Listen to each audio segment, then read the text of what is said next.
There we go.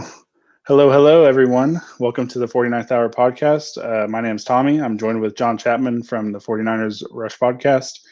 How are you doing, John? Man, I am living the dream. We are like in that awesome window right before the draft where it's starting to get intense, right? Because you're like, man, I really want this guy. I really don't want that guy. What's going to happen? So excited. Possibilities are endless. Excited to be here talking with you, man. Excited to do this mock draft, baby. It's Yeah, mock draft season. yeah, it'd be a blast. Yeah, there's reports are flying out the window. Just 49ers are talking about this guy. They're interested in this guy. No one knows what's going on. So it's just hilarious to see all of that stuff. But to start things off, go ahead and tell us a little about yourself, how you became, 49ers fan, how you got into the podcast sort of deal. Yeah, man. I grew up in Dallas, Texas, which is a weird start for a 49ers fan / podcast. I had a stepdad I couldn't stand. He was a diehard Cowboys fan. And to piss him off at 10 years old, this is how much of an a-hole I was even as a kid. I asked him for a Jerry Rice jersey for my 10th birthday just to piss him off because that meant he had to buy his enemy's jersey. I still have this jersey. It's the first thing I see in my closet every single day. It's like my prized possession. So anyway, having said that, went to college, all those things, became a high school football coach in Texas. Absolutely loved it. Wife and I adopted a couple kids. I had to kind of stay home a little bit more. I couldn't do the teaching and coaching thing, but my love for football was strong. So why not? Let's talk football. And here I am 5 years into the 49ers Rush podcast. Yeah, we're almost up to 500 episodes, which is crazy. And yeah, Wow. 49ers Rush podcast. If you don't follow us already, at JL_Chapman on Twitter. And that's where we're at. That's it, man. You will not regret following this man. He posts film every day, talks about draft constantly. I know that I've gotten kind of, your start was kind of in the draft. But yeah, all the film that you produce and everything is just amazing. So yeah, lots of good work over at the Rush, 49ers Rush podcast. Thanks, man. Coaching hours are different than human hours. I had a couch in my office at the school, again, one of the largest schools in Texas, and I would spend the night there, and we would break down film till 3 a.m. Well, whenever I got out of coaching, my hours didn't change. I just kind of shifted from breaking down film for high school to breaking down film for the 49ers, and it's been a blast since. Nice, nice. So what kind of got you into the draft? Man, ever since I was a kid, I just remember being glued to it. I'm an old man. I was born in 1982, so I'll date myself here. But I remember just watching ESPN nonstop. Mel Kiper from a young age. I knew who Mel Kiper was whenever I was 12 years old. And I was one of the guys, I would watch all of the draft. And so I would tell my mom, look, Mom, I'm watching ESPN this weekend. That's all that's happening. I'm not doing yard work. This is all I'm doing. And it got on everybody's nerves in the family because we didn't have that many TVs. But I was watching the damn draft. I had to watch the 7th round. I had to see it all, and it just stuck. I don't know why I fell in for it. But even if you go back to video games, people were playing Madden, I was simulating the whole season. I want to get to the off season, baby. I got to increase my roster. And it's stuck, man. It's my favorite time of the year. Yeah, my first draft was the last one where we drafted Ayuk and Kinlaw, and that was the one I actually got to sit down, just got to enjoy myself, just sit down, watch the draft happen, and I didn't realize how long the first night was, just in all. I was like, oh, one round tonight, all right, be done in like an hour, and I mean we're sitting there for like 3 hours later. It's a mess, man. I can say last year was different because the last 7 drafts I have been to in person. But obviously, last year you couldn't do it because they canceled the last minute. We already had our, reservations. We were doing shows in Vegas. We had stuff booked with hotels. They, canceled. So what we decided to do is, hey, let's just broadcast live. Let's do a 49ers draft centric coverage of the NFL draft. We only did day 1. We're doing day 1 and 2 this year. And man, we had over 2,000 people tune in live just talking the draft. And last year was fun because, man, 2 first-round trades. Golly, what more could you ask for? Yeah, exactly. It was a lot of fun. Yeah, it was funny because I was just sitting down with my dad, and we pretty much just watch 49er games just every Sunday pretty much together. And so he's never watched the draft, never really paid attention to it. So he didn't know any of the names and all that sort of thing. And so as soon as we grabbed Kinlaw, I was like, oh, sweet, we got our, Buckner replacement. And he's like, I have no clue who this guy is. So I would just go up on YouTube and just, do highlights of Kinlaw and that sort of thing. And then I went downstairs to get a drink or something. And he yelled up to me. He was like, hey, man, we just traded again. I'm like, what? That's not supposed to happen. Everybody had us trading back because we didn't have a third, a fourth, or second, third, or fourth pick. And so everybody thought we were going to trade back. Nope. We're going to trade up. Yeah. Last year's draft was a blast. So anyways, let's go ahead and let's get into this mock draft. Sorry for audio listeners. We'll try to describe as much as we can to you. These are kind of for more of the YouTubes and the Periscope people. So I already got one kind of going. It's kind of nice because some mock drafts don't even have Trevor Lawrence going first. Yeah. So it kind of like got lucked out on seeing him go first. So anyways, I'll let you start it off. I don't know. I know that you're a big Trey Lance guy. But I know a lot of people have been wanting Fields to go, and Mac Jones obviously as well. So who's your number 3 overall 2021 draft pick? It's interesting, Tommy, and we kind of have to, like, how do we want to do this? Do we want to do what we think the 49ers are going to do, or is this John Chapman's the GM type of thing, right? Because those are two different things. Because I think Justin Fields is probably the most logical choice, and I think that will be the choice. I love Justin Fields. He's incredible.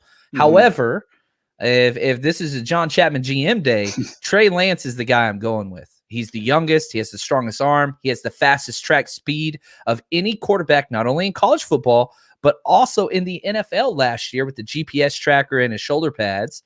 Runs a pro-style system, all those things. I think Justin Fields is probably the safest.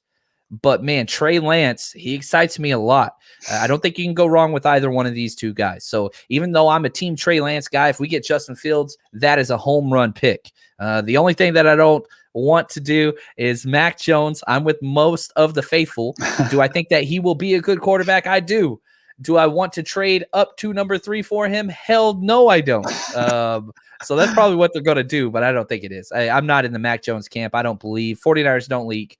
So Justin Fields, Trey Lance, you can't go wrong either way. I think the 49ers are going to go Justin Fields. That would be my bet. What just kind of picking at your draft brain, what makes you go Trey Lance over Fields? One of the issues that takes a while to kind of transition to is these different schemes.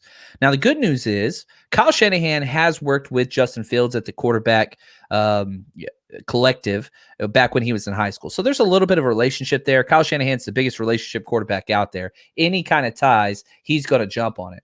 But when you look at Trey Lance, he ran the same damn system, almost verbatim, that they run in San Francisco. And so it doesn't take any imagination to see what he brings to the table. Smart as hell. He's probably the most physical, imposing player in this draft, which is saying a lot with Justin Fields. He was recruited to the Big Ten as a linebacker straight out of high school and chose nope. He wanted to play quarterback despite the fact they wanted him to change his position. And again, I think he throws the best ball. Not just strongest arm, but his nickname's Smoke, Trey Lance. When that ball comes out, you've never seen a bad spiral or the ball come out of his hand not cleanly. It is a thing of beauty. And he's 20 years old. He's 20. All the tape we have of him, he is 18 and 19 years old. Justin Fields, 22. You look at Mac Jones, he's going to be 23 to start the season. So you've got an extra 2 to 3 years on this guy. Yeah, work ethic, all those things are at the top of the list. Big Trey Lance fan, man. All right, so I think the route we'll go is what will the 49ers do? Just because I feel like everyone will be happier that way. Yes, I believe you. So we'll go ahead and take a good old Justin Fields here at pick 3. I love it. And you see Trey Lance went 4 there. Yep. Yeah, and I would love this pick. Justin Fields is your quarterback. You kind of take this and man, you are set. You still keep Jimmy G. And I know a lot of people are like, oh, get rid of Jimmy G. I don't think you're going to get the deal you want for him this year. You hold on to him. When John Lynch went to ownership and said, we want to make this trade, he prefaced it with the idea of, we want to keep Jimmy's contract for this year. And why not? You start Jimmy. If he's great as he was in 2019, awesome. You ride him for as long as you can. If he gets hurt, which we saw in 2018 and 2020, then you transition to Fields. Or if he doesn't play above average, you transition to Fields at the bye week. This is the blueprint that has been set by the NFL. We're not the Bengals. You don't hand the keys to the car, week one. We've got playoffs and more in mind. So I don't think that this is the type of roster you'd hand over to a rookie week one. Do you believe that Jimmy will be traded during the season, or no? It doesn't make too much sense with the salary cap. It puts such a big issue on this. So I think that the trade market for Jimmy Garoppolo is going to be at its apex next year, regardless of what happens to Jimmy. We still have him under contract next year, and his no trade clause expires this year. So let's say somebody loses a quarterback, and I don't know, the New York Giants want Jimmy Garoppolo halfway through the season. He can say no. He's got a no trade clause this year. Next year, he doesn't get to say no. So you increase the amount of teams you can trade him to, and teams right now, they think they have their quarterback. The Bears think they have Andy Dalton. That's great. Patriots have Cam Newton. Those are all one-year deals. So there's going to be more quarterback needy teams. And currently, the 2022 draft class doesn't have a lot of quarterbacks. Somebody always comes out of nowhere, Joe Burrow, Zach Wilson. That's going to happen again. But currently, there's not a lot. Next year's quarterback class isn't going to be like this one.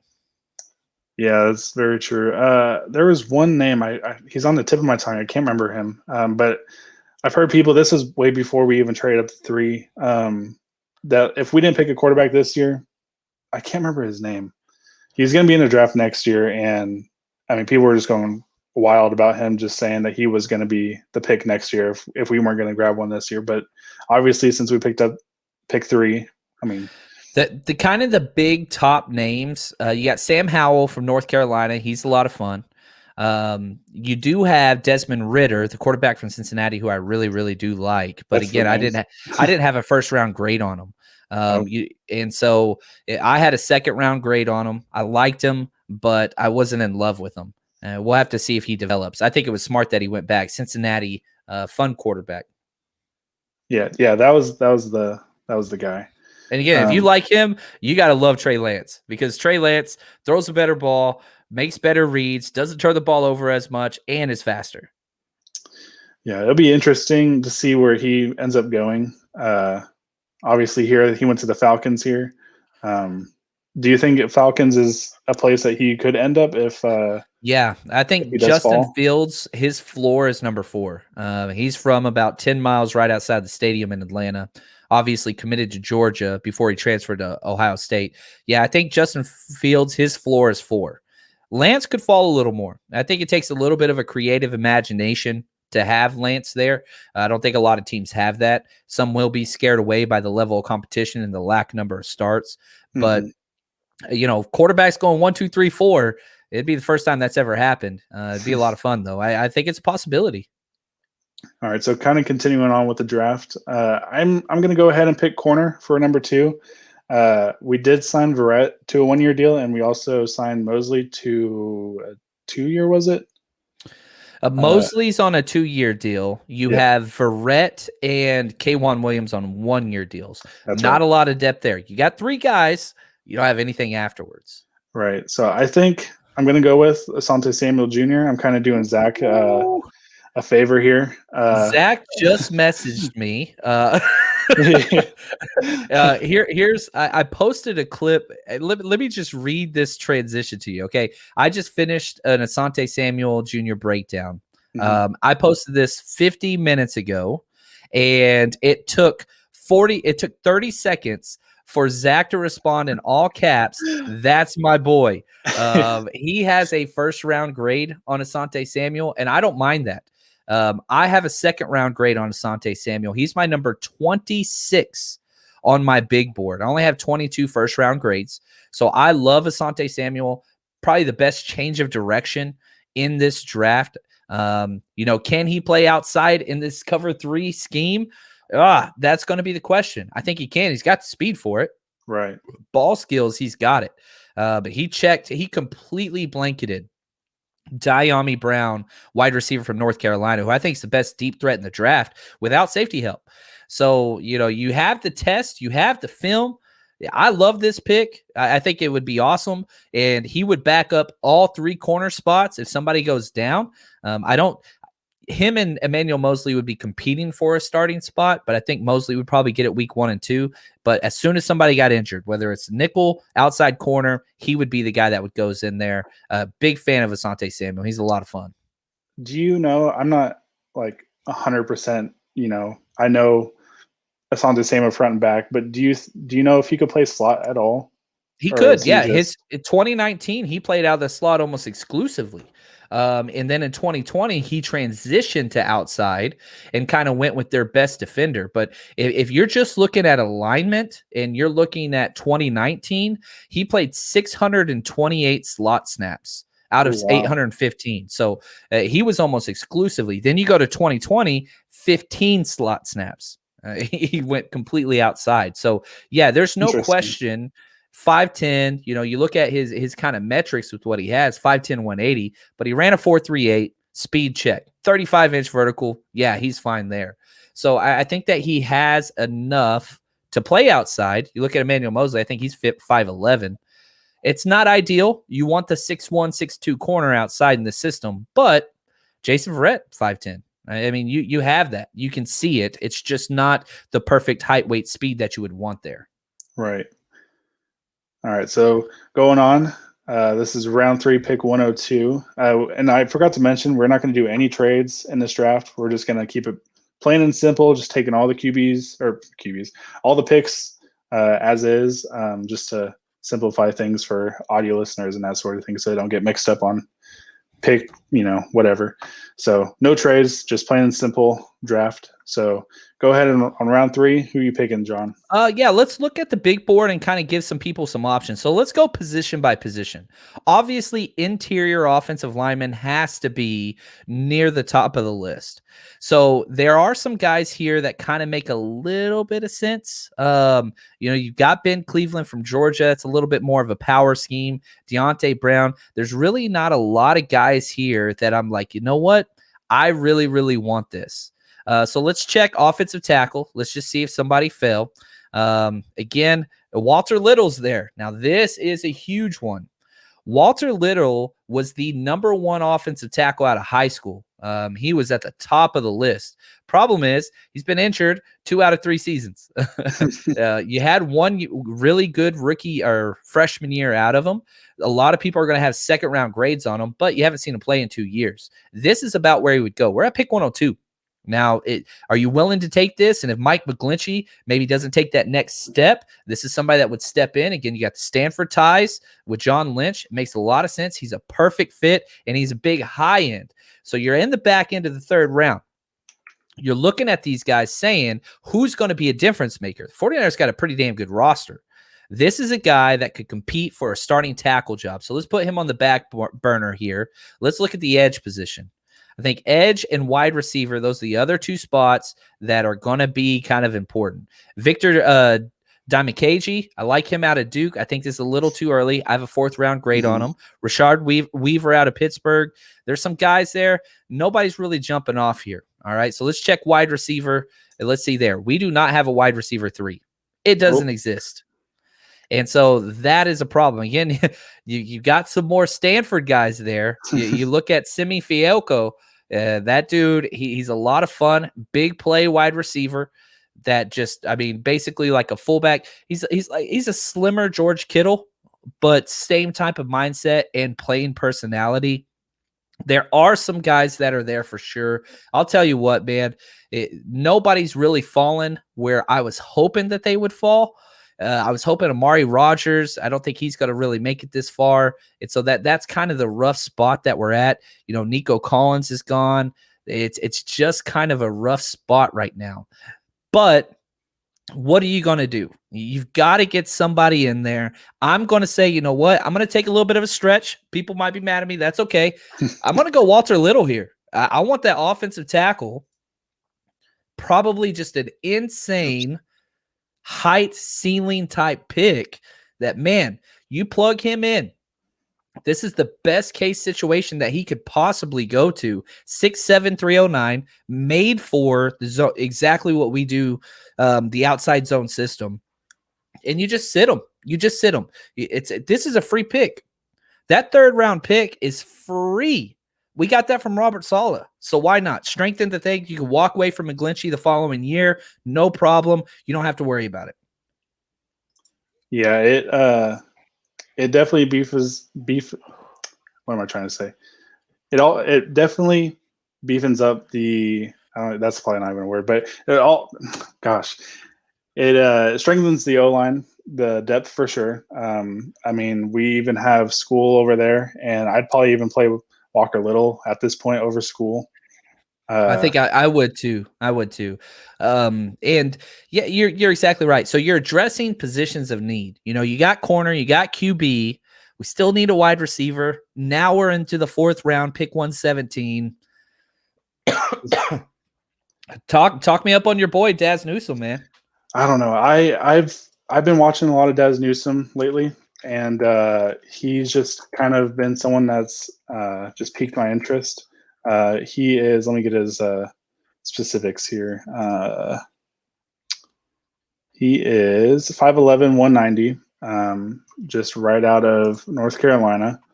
I mean, he had 54 receptions for 684 yards. So averaging about 12 yards per catch. He's just a pretty, I think this is the one I'm thinking about, just a pretty speed sort of guy. Probably a good slot sort of receiver. So I think I'm just going to go ahead and get Daz Newsome. I'm not going to think too hard about it. Yeah, he's a lot of fun to watch. And I'll say this. Kyle Shanahan loves punt returners. And Daz is the type of guy that could return some punts. And so that is a value that he just attributes very, very highly. He'd step in. He'd be the wide receiver 3. He'd be fighting with Richie James for that spot. And if you want to throw it in River Craycraft, those are kind of the guys that would be fighting for that. Now, there is an outside shot. Jalen Hurd. We ain't seen him at all. Hasn't taken one snap. Missed back-to-back seasons. That would be the ideal wide receiver 3. But you can't count on that. There's just no way. Juwan Jennings, 7th round pick. He had that hamstring all year. And can you count on him? We'll have to see. There's going to be some competition there. But, man, you could definitely use some more bodies for sure. Yeah, I've been what was I going to say? We do need a punt returner and kickoff returner as well. I mean, we saw last year our special teams just was not it at all, and especially in returns. So yeah, getting someone like Daz Newsome would very much strengthen that role. Right. So, all right, here we are. This 5th round, we've got 3 picks here. So we've got some guys there. A couple of all-name team guys are available. Chubba Hubbard, who probably would have been a 2nd-round pick as a running back last year. He's much more of a big-bodied. He's got top-end speed, but he's a bigger boy. I don't think he's the exact fit that we're really looking for here. You got a couple edge players. Dalen Haynes out of Notre Dame. Rashad Weaver, I think he fits what we like in the power edge type of players. 49ers brought back one of my favorite players, Ronald Blair, for a physical. Hasn't signed him yet. But if you're talking about that kind of a big defensive end that the 49ers seem to covet, you can't go wrong with Rashad Weaver. Now, it's a little bit early for him, but I think that he's there. There are some guys. What if we drafted so far? We've got our quarterback. We got Justin Fields. We went Asante Samuel Jr., cornerback in the 2nd round. Walter Little, offensive tackle, a little bit of a luxury pick. And Daz Newsome, our wide receiver. So we've kind of checked off all things. We still need a little bit of help on the interior offensive line. But again, what's going to be there? And is there something that's really there? I'm not really seeing a lot. Tommy Kramer out of Notre Dame, that's a good scheme fit guy. They transition usually well. Tristan Hodge out of BYU, I like. This is a little too early for him. I see him as a 6th, 7th round guy. So there's a couple spots that you could go here. But let's go back to the big board, all of the positions on top of it, and let's do just another real quick rundown. Man, I think edge is probably the position that we're missing the most of. There are a lot of guys here. The 49ers really want another type speed guy. I'm not really seeing one of those that's available. Shaka Tooney's gone. No, he's not. Oh, Shaka Tooney's right there. Pick 170 on the edge. That's who I'm going with. All right. Smaller speed edge guy. Great first step.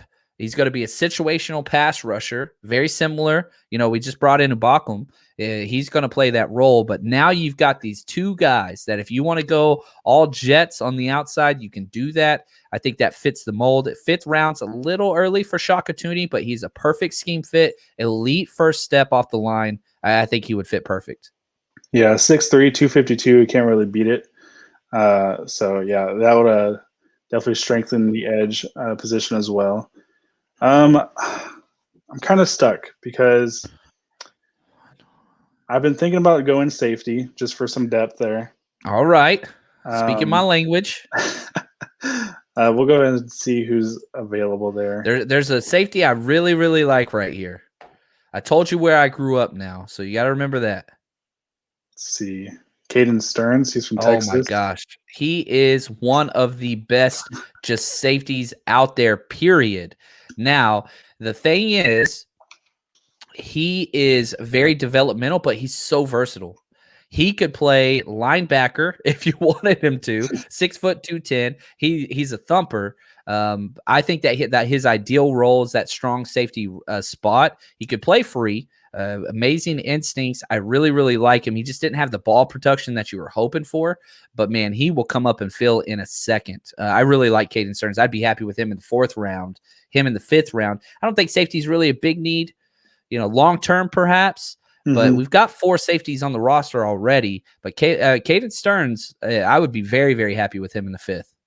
Yeah, I'm looking at his 2020 stats, and he only had 1 interception, so he's not particularly a ball hawking safety. No, and that was a terrible defense. They fired everybody on that coaching staff. Oh, really? Yeah, it was bad. But Caden Stearns, when he got injured, that defense was bad. It got awful. It got awful quick. All right, so I'm going to go ahead and take your guy, Caden Stearns. I like it. That was fun. That made me happy. We're going to go ahead and pick at 180. Let's go ahead and see who's on the big board. Yeah, there's still some more corners, which definitely you could still go corner again. That's a major issue. There's no doubt about that. Oh, we got Lenore out of Oregon. He's a spot that, I think would work well.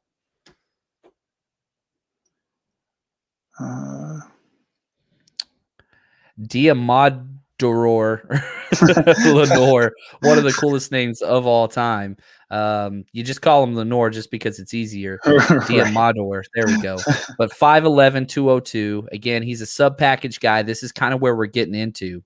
But he's a zone guy. Oregon runs some very similar zone schemes to what we do. He would transition well. You're looking at, again, Thomas Graham, who played, again, another Oregon guy right on top of him.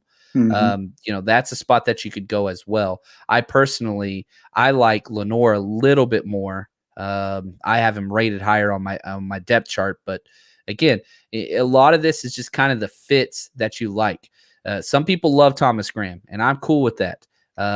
If you want more of a press guy at the line of scrimmage, I think you go Thomas Graham. If you're wanting a better all-around corner, I think that you go the other way. I know a lot of people are going to disagree with me on that, but that's kind of where I said whenever I went through their film, that's what I saw. No, yeah, I'm all for the scheme fit sort of play. So we'll go ahead and get Lenore here. We've seen what the players can do in Robert Saleh's scheme. Verrett, he was out, for what was that, 2 years, 3 years? Yeah, I believe on injury, and then he came back and was like one of the top corners in the league. So I'll definitely take the scheme fit all day. I don't care. So Now, the one, I'm looking at our board and what we've brought in. We've done a great job. We got a quarterback, corner, offensive tackle, wide receiver, edge, safety, another cornerback. So I think we're good in the secondary. We still don't have an interior offensive line. Not saying we have to do that here. That's the big glaring need where I'm like, man, we've got to get some help here. Yeah, you like your Kentucky guy, Drake Jackson? Yeah, I haven't watched too much of him lately. I do need to, but I've seen a ton of mocks specific to the 49ers where he's just all over the place. So from that, I'll just take that he's probably a pretty decent player for the 49ers to go ahead and grab, especially he's that undersized lineman that Kyle Shanahan likes, 6'2", 290, which the 49ers usually have one of the smallest offensive lines in the NFL, not mentioning Trent Williams. He's kind of the unicorn of the group. But yeah, he's that he can play center, he can play guard, he kind of fits that. Kyle Shanahan's not drafting a guard that can't play center, and if he does, he's going to make him play center. You convinced me by just that one statement. You convinced me. Yeah. All right, so we're going to go ahead and head to the 7th round, I believe. Oh man, there is a guy that I like. There's two guys that I like. Please stay there. One of them stay there. Please stay there. Oh, they're still there. It's so close. Oh, all right. Okay, there are two guys that I'm in love with that I would love in this situation. Both of them are wide receivers. Is Sage Surratt one? Sage Surratt is one. This dude is so fun to watch. He is the best player on the Wake Forest offense. There's no doubt about it. And, I mean, he just goes up and gets stuff. You look at what he was able to do. He's just here's my this is gonna maybe bother some people here as I'm scrolling through my notes here. He is 6'3", 215. My player comp for Sage Surratt is Charles Barkley. He is a power forward. He was an all-state basketball player. Absolutely incredible. I mean, he is awesome. He's the valedictorian of his high school. I love Sage Surratt. I think that, in the 7th round, some teams will pull him off the board. He has some problems with separation for sure. He gets no separation on routes. But, again, what is it that Kyle Shanahan's looking for in that number 3 wide receiver? He's looking for a big body. Look at the last two guys he drafted there. Jalen Hurd, gigantic. Juwan Jennings, gigantic. So we got our little short, shifty guy, Daz Newsome, pair him with Sage Surratt. Worst case scenario, he's a red zone target, very similar to Kendrick Bourne was, that you plug in on the goal line. Yeah. Are you comfortable with that pick, or you want to go over that? Oh, heck yes. One he had? I think he'll be gone by the 7th, but I'll be happy with that. Sage Surratt, let's do that. Yeah, completely agree. Just to kind of reference for the listeners, his 2019 stats, he had 66 receptions on about 1,000 yards and 11 touchdowns, averaging about 15 yards per catch. So, yeah, you're getting a big play guy. And so that'll do it for the mock draft. We'll kind of go over, I believe, if it shows. Yeah, if you do user picks in the middle, it'll show you. Oh, okay, yep. So, yeah, pick 3, we got Justin Fields. Round 2, we got Asante Samuel Jr. Round 3, Walker Little for the O-line depth. Then we got Daz Newsome next, Shaka Toney for the edge, Caden Stearns for the safety, Lenore, I'm just going to call him, for some cornerback depth, and then Drake Jackson for our guard and center sort of depth. And then we got Sage Surratt at the end there. And, looking at this, some of the things that stand out, and this is why you do mock drafts, not because we think these are going to be the actual picks. We didn't even do trades. But what you look at is this. All right, went quarterback at 3. Everybody thinks that's going to happen. Once you make the decision at 2, it sends you down a path because we don't have a lot of premium selections. We have 9 draft picks. That's more than most teams. Seattle's got 3 picks, right? So after trading up to pick 3. Right, exactly. But again, you only have 2 picks in the top 50. And then after that, you're kind of getting what's left. I love Asante Samuel in the 2nd round, especially at 43. I think you might have to trade up to go get him, to be honest with you. There's just so many 2nd round cornerbacks, and that's a huge need, long-term and short-term. Right. That pick 3, that's where things got weird. I'm not sure I'm in love with Walter Little in the 3rd round, but It's a perfect fit and a high upside. And so once you get into pick 102 and past, you're starting to swing for the fences. And I think that he's a guy that could be an impact player. And again, if he fizzles out at 102, that's fine. You took a swing. He's healthy now. He's working out now. But we'll have to see there. But overall, I'd be very, very pleased with this, especially Justin Fields at quarterback number 3. Right. Yeah, I have no issues with this draft. If this were to happen, obviously it won't, because the 49ers like to trade up and down and side to side all over the place in the draft. So, especially with 9 draft picks, because I mean we're definitely not picking that one of these spots or 2 or 3 of these spots. So yeah, the draft night or draft nights, I guess, is going to be very fun to watch, especially this year. So. This is a lot of fun, man. I love it. I would vote for you for GM, Tommy. I'm cool. Thank you. I'm cool with this all, buddy. Appreciate it. Anyways, was there anything else you would like to add to the mock, or just your I'll say podcast? This. Draft weekend now. Thank you, NFL, for making it a weekend. Draft weekend is about fun and anticipation. And there's going to be draft picks that were made that will piss you off. That's okay. Whoever the 49ers go with, we are the faithful. And even if it's Mac Mayo Jones at pick 3, you support your team. It's the logo. It's the franchise. It's not one individual player. Does that mean you have to go buy a Mac Jones jersey? Hell no. But this is our team. We're faithful. That's what that means. We support our team no matter what. So don't let these things and these decisions, just because you're invested in one guy. Again, I'm Trey Lance, team Trey Lance, baby. But if they don't get Trey Lance, yeah, it's going to be a bummer. But that doesn't mean I'm going to be all pissed off and like, oh, whatever else. No. This is your team. It's fun to be a part of the sports and about this weekend. And just chill out, go over some film, let them grow on you, see how they fit. These are the guys Kyle Shanahan and John Lynch want. That's got to be enough. Yeah, you took the words right out of my mouth. I have a Garoppolo jersey in my closet here, and I got that like moments after the Super Bowl or before the Super Bowl. And do I regret it, or like am I ashamed of it? Hell no. I'm embracing it. I love that Jimmy's on our team. I mean, if he gets traded, cut, whatever, I'm still going to support him wherever else he goes. It's just how it goes. I mean, it's a business. Yep, so. Exactly correct. So go ahead and throw John a follow over on Twitter. Great guy. His Twitter is JL_Chapman. Great stuff over at 49ers Rush Podcast. Absolutely love it. I've been a fan for 3 years now, I believe. So I was trying my hardest not to be a fanboy during this episode. So, but yeah, I do. Me and Zach both appreciate you coming along. Hey, man, absolute blast. Love what you guys are doing. Excited to see where the 49th hour is going to go. And, man, if there's ever anything I could do, help in any way, man, please let me know. Big fan of you guys. Appreciate it. That's all for today, guys. Thanks for listening and watching. We appreciate y'all. And have a good day. Bye.